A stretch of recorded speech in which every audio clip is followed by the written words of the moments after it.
প্যারাসিটামলকে বলা হয় গরিবের ওষুধ কিংবা সকল ব্যথা নিরাময়ের নাম।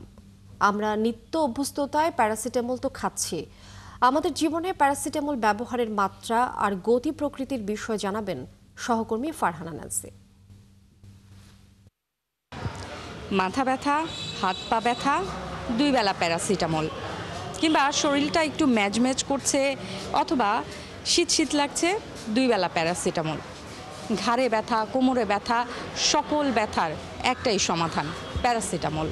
কিন্তু দর্শক, আপনারা কি জানেন যে এই প্যারাসিটামল আমরা কতটুকু খাবো, কখন খাবো, একজনের জন্য কি পরিমাণ প্যারাসিটামল নিরাপদ, কিংবা এই প্যারাসিটামল দীর্ঘমেয়াদে খেলে কতটুকু ক্ষতি হতে পারে?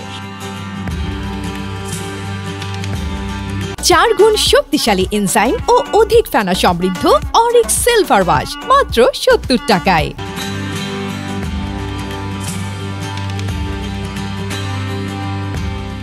প্যারাসিটামল তো গরিবের মানে গরিবের অসুখ বলা যায়, মানে গরিবের ডাক্তার। প্যারাসিটামল খেলে ব্যথাটা কমে যায়, এজন্য আমরা সাধারণত প্যারাসিটামলই রেফার করি, প্যারাসিটামলই খাই।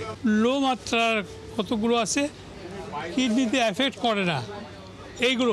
যে ব্যথাটা আমরা সহ্য করতে পারি না, তখন আমরা আসলে নাপা এক্সট্রা বা প্যারাসিটামল এই ওষুধটা খেয়ে থাকি। বেশি খাইলে যে কি হয় এটা আমাদের জানা নেই।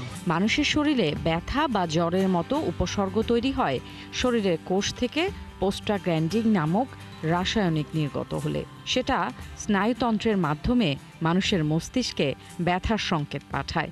মস্তিষ্কের তাপমাত্রা নিয়ন্ত্রক হাইপোথ্যালামাসকে প্রভাবিত করে আমাদের জ্বর অনুভূত করায়। এই প্যারাসিটামলটা টেম্পারেচারের যে সেন্টার আছে আমাদের বডি, সেটাকেও সিগন্যাল দিয়ে কমায় নিয়ে আসে। সো জ্বর হলে প্যারাসিটামলটা খুব ভালো একটা ওষুধ, ব্যথা হলেও খুব ভালো সেফ একটা ওষুধ, যেহেতু আমরা এই যে সিগন্যালটাকে কমায় ফেলছি।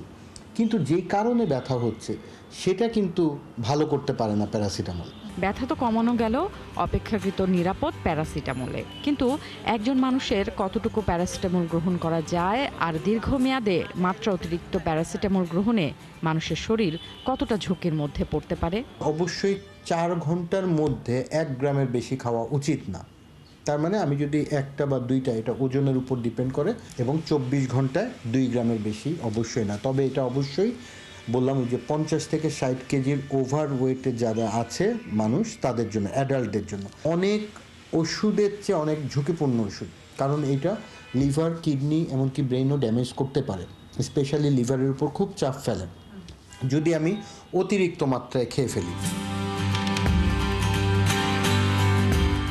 ব্যথা সহনশীল হলে অল্পতে ওষুধ না খাওয়ার পরামর্শ চিকিৎসকের। বাচ্চাদের জন্য কিন্তু প্যারাসিটামল একটা সেফ ওষুধ, যতক্ষণ পর্যন্ত আমি চিকিৎসকের পরামর্শ অনুযায়ী ওজনের ভিত্তিতে প্যারাসিটামলটা গ্রহণ করব। ফারহানা নান্সি, 71, ঢাকা।